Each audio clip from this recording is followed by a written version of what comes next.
पाठ 3। मेरी साहसिक यात्रा। नई जीवन परिस्थितियों में बहुधा चुनौतियां भी नहीं होती हैं और उनका रोमांच मन में भय की बजाय विस्मय भरे तो फिर कहना ही क्या। लेखक ने रॉबिन्सन क्रूसो की कहानी के माध्यम से कुछ ऐसे ही प्रसंगों से परिचित कराया है। मेरा जन्म सन 1622 में यार्क नगर में हुआ था। जब मैं पहली समुद्र यात्रा पर गया, भारी तूफान में फंस गया। मैं बुरी तरह डर रहा था। किसी तरह एक नाव में बैठकर काफी कठिनाइयों के बाद मैं किनारे पर पहुंचा। वहां से लंदन पहुंचा। मेरी मुलाकात एक जहाज के मालिक से हुई जो गुयाना जा रहा था। उसने मुझे साथ चलने के लिए कहा। मैं उसके साथ चल दिया। इस यात्रा के लिए मैंने कुछ सामान खरीदा ताकि उसे बेचकर कुछ मुनाफा कमा सकूं। गुयाना की यात्रा से लौटने के बाद कप्तान की मृत्यु हो गई। जहाज फिर से अपनी यात्रा के लिए तैयार हुआ, लेकिन समुद्री डाकुओं ने हम पर हमला बोल दिया। हमने डाकुओं का पूरी हिम्मत से सामना किया, परंतु वे संख्या में अधिक थे। हमारे कई साथी मारे गए। अंत में हम सब कैदी बना लिए गए। मुझे डाकुओं के सरदार ने अपना दास बना लिया। कभी कभी मुझे मालिक के लिए मछलियां पकड़ने समुद्र में जाना पड़ता था। इस काम के लिए हमारे पास एक अच्छी नाव थी। एक दिन मैं मछलियां पकड़ने के बहाने समुद्र में दूर निकल गया। रास्ते में बिना कहीं रुके मैं कई दिनों तक समुद्र में यात्रा करता रहा। कुछ दिनों बाद मुझे एक जहाज मिला। जहाज ब्राजील जा रहा था। उसके कप्तान ने मुझे अपने जहाज में यात्रा करने की अनुमति दे दी। 22 दिनों के बाद हम ब्राजील पहुँचे। मैं ब्राजील में 4 वर्ष तक रहा। मैंने यहाँ खेती बाड़ी का काम आरंभ कर दिया था, परंतु समुद्र जैसे मुझे बार बार बुलाता था। मैंने एक बार फिर गुयाना की यात्रा पर जाने का फैसला किया। हमारा जहाज 120 टन का था। उसमें काफी सामान भरा था। कुछ दिनों की यात्रा के बाद अचानक समुद्र में तूफान आ गया। हम जिंदगी और मौत के बीच झूलते रहे। तभी जहाज में पानी भरने लगा। कुछ लोगों की मृत्यु हो गई। तेज हवा जहाज को पश्चिम की ओर धकेल रही थी। जहाज उन द्वीपों की ओर बढ़ रहा था जहाँ जंगली लोग रहते थे।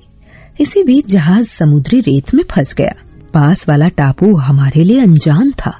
हमें अपनी जान बचाने की फिक्र हो रही थी। हम लोग एक पर एक सवार हो गए। तूफान का वेग कुछ कम हो गया था, परंतु किनारे पहुंचना अब भी असंभव प्रतीत होता था। समुद्री लहरें हमारी नाव को जैसे टुकड़े टुकड़े कर देना चाहती थीं। इसी बीच एक भयंकर लहर ने हमारी नाव उलट दी। हम सभी एक दूसरे से अलग हो गए। इस बड़ी लहर के नीचे मैं दब सा गया। कोई बड़ी ताकत मुझे किनारे की ओर ले आई। सुनसान तट पर एक पेड़ था।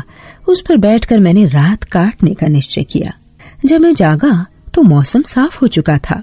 समुद्र शांत था। मुझे दूर समुद्र में अपना जहाज खड़ा दिखाई दिया। इस द्वीप पर जिंदा रहने के लिए मैंने जहाज से कुछ सामान लाने का निश्चय किया। मैं तैर कर वहां पहुंचा। जहाज पर एक रस्सा लटका हुआ था। मैं उसकी सहायता से जहाज पर चढ़ गया। मैंने वहां खाने का कुछ सामान इकट्ठा किया। लकड़ी के कुछ लट्ठे और तख्ते जोड़कर उनको बांध दिया। इस तरह एक छोटी सी नाव बना ली। उस पर खाने की सामग्री, औजार, हथियार और कपड़े लाद लिए। फिर उसे खींचकर किनारे पर ले आया। मैंने पहाड़ी की चोटी पर चढ़कर चारों ओर नजर दौड़ाई। सब तरफ समुद्र फैला था और चट्टानें नजर आ रही थीं। तभी मैंने एक चिड़िया पर गोली चला दी। चारों ओर पक्षियों का शोर गूंजने लगा। मुझे द्वीप पर आए 13 दिन बीत चुके थे। हमारा जहाज अब दिखाई नहीं दे रहा था। शायद कहीं बह गया था। मेरी सबसे बड़ी चिंता नरभक्षियों और खतरनाक जानवरों से अपनी रक्षा करने की थी। मैंने रहने के लिए तंबू और गुफा दोनों का प्रबंध कर लिया था। अपने निवास के आगे लकड़ी के खूंटों और तारों की एक मजबूत दीवार सी बना ली थी। मैंने दरवाजा नहीं बनाया था, एक सीढ़ी रखी थी। दीवार लांघने के बाद मैं सीढ़ी उठा लेता था। जहाज से 2 बिल्लियां और एक कुत्ता मेरे साथ इस टापू पर आ गए थे। यहाँ आए मुझे 1 साल पूरा हो चुका था। छोटी मोटी टहनियों से मैंने कई प्रकार की टोकरियां बना ली। ये टोकरियां अनाज रखने के काम आती थीं। मैंने एक तोता पाल लिया जिसका नाम पॉल था।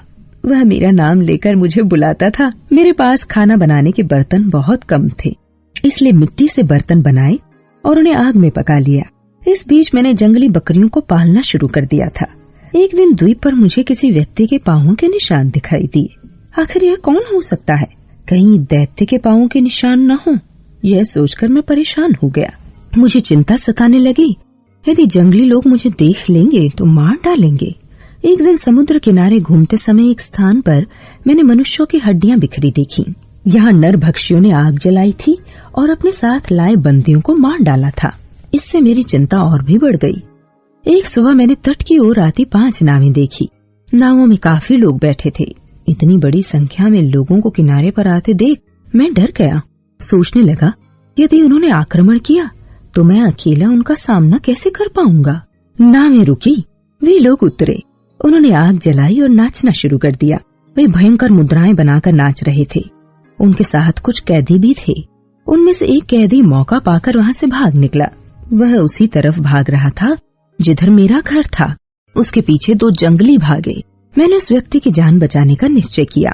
जंगलियों ने मुझे नहीं देखा था। मैंने उन दोनों को मार गिराया। भागता हुआ कैदी रुक गया। वह मेरा कृतज्ञ था कि मैंने उसकी जान बचाई थी। उसने जमीन चूमी और मेरा पांव अपने सिर पर रख लिया। यह मेरे प्रति उसकी वफादारी का सबूत था।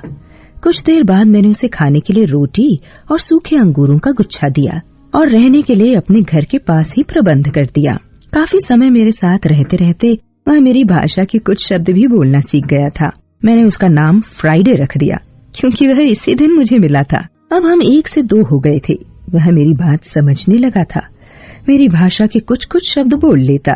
तब मैंने उसे बताया कि मैं इस द्वीप पर कैसे आया था। एक दिन सुबह सुबह फ्राइडे मेरे पास आया। बोला, वे आ गए हैं। मैं दूरबीन लेकर पहाड़ी की चोटी पर पहुंचा। मैंने समुद्र की ओर देखा। लगभग 2 मील के फासले पर एक जहाज लंगर डाले खड़ा था। यह इंग्लैंड का जहाज लग रहा था। जहाज के कुछ लोग एक नाव द्वारा किनारे पर चले आए। उनकी संख्या 11 थी। उनमें से 3 व्यक्ति कैदी थे। जब उन कैदियों के आसपास कोई नहीं था, मैं पेड़ों की ओट में छिपता हुआ उनके पास पहुंचा। अचानक उनसे बोला, आप यहाँ कैसे? उनमें से एक व्यक्ति ने जवाब दिया, मैं जहाज का कप्तान हूँ। मेरे नाविकों ने विद्रोह कर दिया है। वे मुझे तथा मेरे इन 2 व्यक्तियों को बंदी बनाकर यहाँ ले आए हैं। मैंने उनको इस मुसीबत से बचाने का भरोसा दिया, अपने बारे में बताया। फिर कप्तान से पूछा कि क्या इस विपदा से छुटकारा पाने के बाद वह मुझे और फ्राइडे को इंग्लैंड वापस ले जाएगा। कप्तान ने वादा कर लिया। हमने उन्हें लड़ने के लिए हथियार दिए। तब एक विद्रोही ने उनके हाथों में बंदूक देखी तो वह अपने दूसरे साथियों को बुलाने के लिए चिल्लाया। उसी बीच कप्तान और उसके साथियों ने विद्रोहियों पर गोलियां दाग दी। उनमें से एक की मृत्यु हो गई, बाकी जख्मी हो गए। कोई चारा न देख विद्रोहियों ने हमारे आगे आत्मसमर्पण कर दिया। विद्रोहियों ने अपने साथियों को वापस आते न देखा तो एक नाव में कुछ लोग तट की ओर चले। वे 10 थे। 7 आदमी किनारे पर आ गए, बाकी 3 नाव में बैठे रहे। 7 व्यक्ति आगे बढ़ रहे थे, लेकिन वे हमें देख नहीं पा रहे थे। हम छिपे हुए थे। फ्राइडे और कप्तान के एक साथी को दूसरी तरफ से भेजा ताकि विद्रोही धोखा खा जाएं। वही हुआ। हमने दुश्मन को अलग करके उन पर हमला बोल दिया। अपनी पराजय देख विद्रोहियों में से कुछ लोग हमारे साथ शामिल हो गए। इस बीच फ्राइडे व उसका साथी विद्रोहियों की दूसरी टोली को परेशान कर रहे थे। वे एक पहाड़ी पर पहुंचकर आवाज लगाकर छिप जाते और फिर दूसरी पहाड़ी पर पहुंचकर आवाज लगाते। इसके बाद दौड़कर वन में चले जाते। विद्रोही उनका पीछा करते करते बुरी तरह थक गए। हम अंधेरे में बाकी विद्रोहियों की प्रतीक्षा कर रहे थे। हमले से वे एकदम घबरा गए। कोई चारा न देखकर उन्होंने हथियार डाल दिए। मैंने कप्तान से पूछा, क्या आपने जहाज पर जाना चाहोगे? उसने कहा, हाँ। वह 2 नावों में अपने साथियों के साथ जहाज की ओर चल पड़ा।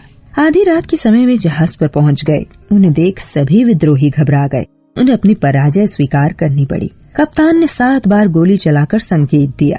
इसका अर्थ था कि वह जीत गया था। सुबह जब मैं जागा तो कप्तान लौट आया था। मैंने द्वीप से विदा ली और कप्तान के साथ जहाज पर आ गया। फ्राइडे भी मेरे साथ था।